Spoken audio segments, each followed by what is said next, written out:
cá estamos nós voltando com Gazeta em Entrevista. E antes de conversar com o doutor Florindo Persch, também conhecido nos escaninhos da OAB como Chicão. Peguei o cabo, bota um apelido de Chicão num homem que não tem cara de Chicão. Você tem cara de Florindo Persch. É verdade.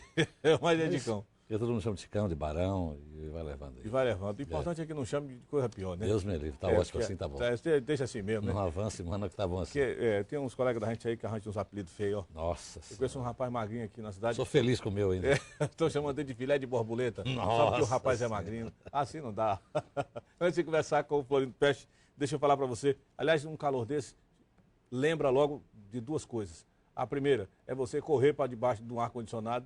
E a segunda, ou não necessariamente nessa ordem, beber uma água geladinha. E de confiança, porque a Verona, que é a fonte que traz a Verágua para a mesa dos acreanos, é uma fonte confiável. Todo o processo de industrialização, desde a captação da água lá no Quinari até chegar à sua mesa, a Verágua é a água confiável, porque é toda ela produzida dentro dos mais rigorosos padrões de controle de qualidade dos ministérios afins, Ministério da Saúde, Ministério da Agricultura, todo mundo conhece o produto. E você já sabe que pode confiar nela. Nesse calorão, para esfriar um pouquinho, uma bilha d'água, né? Mandar um saquinho de frio pra gente lá do sul, né? Seria bom. Pô, não é, né? Se pudesse, olha, mas eu acho estranho isso. Como é que quando esfria lá, esfria aqui? E às vezes não esfria, né? São a direção dos ventos, né? Como diz aquele livro do seu Martinello, de que é onde o vento faz a curva, parece que ele passa por aqui e vai traindo a friagem pra gente. Aí chegou agora uma frente fria vindo de Cuiabá. Aí tá boa. Não, essa vai virar uma sauna aqui. Vai virar uma sauna se encontrar com a massa polar de Manaus. Exatamente. Agora, Florindo, vocês estão quentes também no debate interno da OAB por conta da indicação do 5º Constitucional do Tribunal de Justiça, ou isso é uma coisa que inicialmente é muito barulhenta e depois todo mundo se entende? Não, veja bem, ela é sempre barulhenta, né? É um cargo que tem uma certa expressão no Estado, e no caso particular desta vaga do 5º Constitucional agora, da lista 6ª, que nós apresentaremos ao Tribunal, que será encaminhada a lista tríplice ao governador, pela sistemática de rodízio que existe dentro do Tribunal de Justiça, provavelmente este indicado pela ordem seja o próximo presidente do Tribunal de Justiça. Teoricamente seria isso que aconteceria se eles não apresentarem, se os juízes não tiverem a primazia de apresentar antes um substituto para agora, dia 17, a aposentadoria, dia 17, a de aposentadoria da doutora, uma juíza de carreira que é a desembargadora da professora Miracelli. Que professora está saindo aí na Exatamente. compulsória. Mas é um processo que no começo ele começa com aquela agitação toda, mas agora está calmo, estamos lá naquele processo de recebimento das inscrições. Já se inscreveram muitos? 9 já têm inscritos, mas essas inscrições vão até o dia 23. Já estamos fazendo lá a avaliação daqueles que preenchem ou não os requisitos. Um pequeno prazo depois para recurso, impugnações. Alguma nova regra vai valer para essa escolha, como o tempo de... Não, nenhuma novidade. Não. É aquela prática forense, essas coisas? São os 10 anos de exercício, notório saber jurídico, conduta ilibada, do mínimo 35 anos, o básico, não mudou nada. Saber. Mas deve ser, eu acredito que pelos contatos que tiveram comigo, com a diretoria, devem se apresentar entre 20 e 25 candidatos. E eu penso que serão escolhidos mesmo pela votação que já estava estabelecida pelo Conselho. São 22? 29. 29 que escolhem. 30 com o presidente. O presidente não vota. Então, na verdade, cada um escolhe... Não, é o seguinte... Vota 5 vezes, é isso? Vota 6 vezes. 6 vezes. 6 vezes. Vota 6 vezes. Sendo que não é necessariamente os 6 mais votados. É que para você compor a lista sexta, você precisa ter 50% mais um dos conselheiros. Sim. Então, digamos, de repente, no primeiro escrutínio também... Não obrigatoriamente sairão 6 nomes. De repente, no primeiro escrutínio, sairão 4. Se retornam, faz o escrutínio até que se façam 6. Mas para que se componha a lista sexta, você precisa ter 50% mais um dos votos do Conselho Seccional. Vocês têm conversado, em última instância, cabe ao chefe do Executivo a nomeação de um dos que chegam lá numa lista tríplice. Exatamente. Né? Passa no tribunal. O tribunal tira 3. Tira 3. Os entendimentos para isso vão obedecer ao critério da independência dos poderes, da harmonia, da tranquilidade, da transparência, da publicidade? Eu não tenho tido esse debate, essa audiência nem com os desembargadores, nem tampouco com o governador Tião Viana. Está muita vontade. Sim, nós fazemos a nossa cesta o tribunal faz a tríplice, o governador escolhe aquele que melhor achar que possa representar o judiciário. Agora, daqui até o dia 23, você acha que ainda vai haver mais gente? Eu acredito que vou se apresentar uns 20 a 25 candidatos, mais ou menos. Isso é bom, quanto mais candidatos, melhor. Tá, e nesse dia, 23, termina o prazo para inscrições dos pré-candidatos, mas não é ainda o prazo... Não, que nós fazemos a avaliação daqueles que preencheram os requisitos ou não preenchem os requisitos, fase, prazo para impugnações e recursos, enfim, mas eu quero levar essa votação do Conselho Seccional na primeira quinzena de agosto ainda, se Deus quiser. Morreu o movimento Diretas Já? Olha, o movimento Diretas Já não é um movimento que eu diria assim abominável de todo. Sim. Ele só se apresentou, no meu entender, nesse momento, ele casuístico. E nós não estamos preparados para isso. Mas não é um movimento assim que pode ser abominável, não é ruim. Não é ruim, não. Só acho que nesse momento não seria a hora de fazermos as diretas. E a minha opinião, respeitando evidentemente a opinião do Conselho, que a votação foi 26-3, o Conselho também entendeu da minha forma de que não era esta a oportunidade ainda de se fazer umas eleições diretas. Você acredita que tem algum candidato, antes de ser inscrito, favoritíssimo à escolha, por qualquer razão clara ou menos clara? Não, veja bem, o que eu tenho falado com alguns candidatos, e eu falo assim, em tom de brincadeira, mas pode ser levado a sério, eu sempre comparo essa situação ao que se chama de alinhamento de planetas. Você já ouviu falar, né?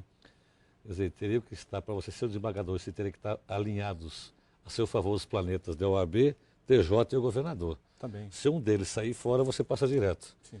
Então, é meio um jogo de xadrez que você teria que estar bem no Conselho Seccional. Não, eu não obedeceria assim, nenhuma outra lógica não uma metafórica. Não existe. Às vezes comentam-se candidatos que sejam os meus candidatos, outro é candidato do governador, outro é candidato do tribunal. Mas eu não vejo assim, eu não vejo ninguém hoje que seja o candidato favorito, que esteja já saindo no começo da disputa e já com a garantia de ser o desembargador. Não vejo isso, até porque nunca comentei isso, nem o governador me chamou, nem nós nos encontramos para falar sobre isso. Nunca o governador me apresentou o desejo de ter esse ou aquele candidato. Os governadores geralmente não fazem isso também, né?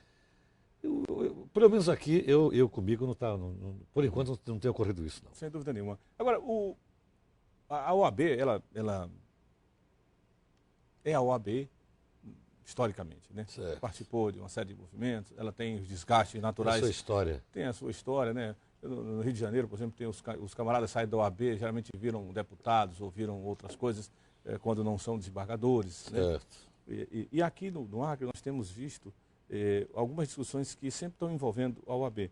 Como, por exemplo, a história de você ter ou não a necessidade de fazer a prova da OAB para exercer a sua advocacia, é um tema bastante presente. Polêmico.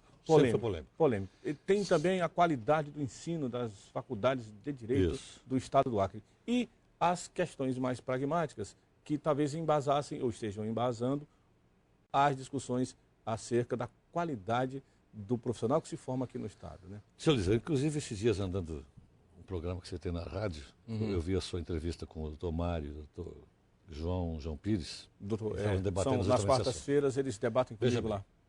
O que dizer a respeito do exame de ordem?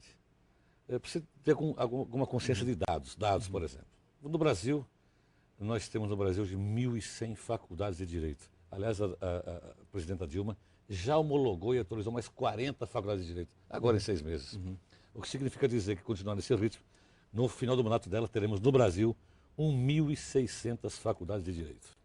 Você tem uma ideia, a título de comparação? Os Estados Unidos, que é quase o dobro da nossa população, tem 150 faculdades de direito. E nesse sentido, a gente chama algumas faculdades, de caça-níquel, aquela que você paga, você compra, mas não recebe a mercadoria, porque não se ensina nada. Não tem qualidade. Agora, por exemplo, eu vejo muita crítica, por exemplo, de que nesse último exame houve uma reprovação de 90% dos candidatos. Agora eu vou lhe dar outro dado. Nós somos no Brasil hoje 50% dos bacharéis em direito do planeta, do mundo, estão aqui no Brasil, formados aqui.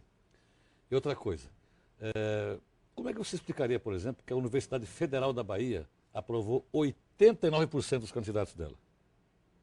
A Universidade de Sergipe, que ficou em 6º lugar, aprovou 83% dos candidatos. Como é que se explica, então, que uma outra faculdade venha aprovar só 6%, 7%. Tem faculdades, das quais, desse último concurso, 60 delas não aprovaram nenhum candidato. Tem faculdades aí que fazem 5 anos que lançam candidatos ao mercado, já formados, e nunca aprovaram um sequer no exame de ordem. Aqui no Acre é um desses lugares? Não, aqui se aprova. O índice, evidentemente, que fica dentro desse 8, 10, 12%, entendeu? Mas a diferença, por exemplo... O problema, por exemplo, isso também é um detalhe. A seleção das universidades federais, ela já é mais rigorosa. Isso é fato.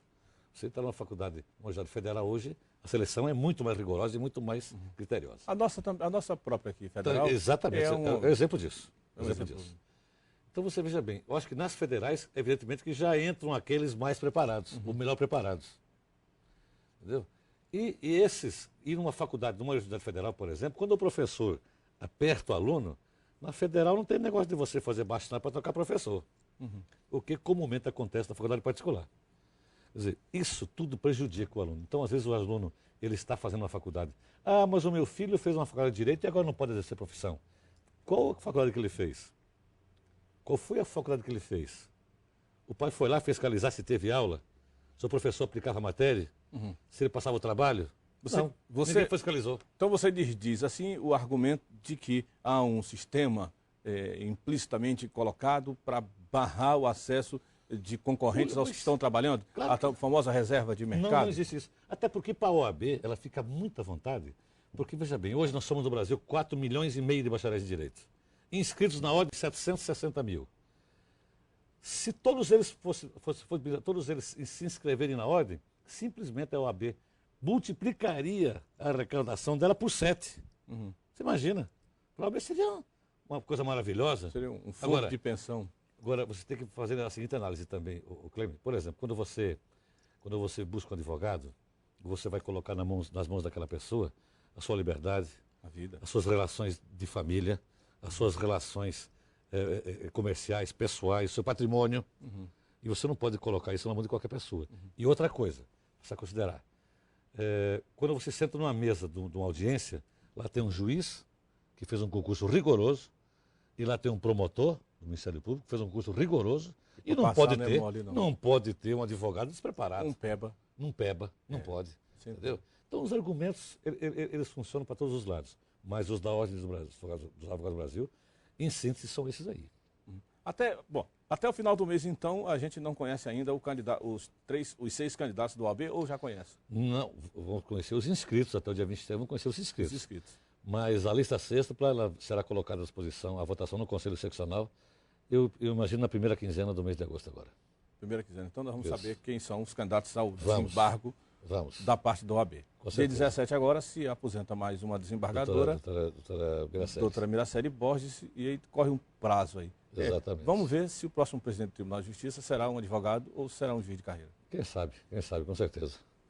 Chicão, só quero convidar pra gente ver. Convidar os advogados, advogadas, os operadores do direito, você, a imprensa, todo mundo, o dia 5 de agosto, o baile do Rubi, lá no Maison Borges. Eu ouvi dizer que esse baile do Rubi é um baile assim, uma espécie de UTI também, né?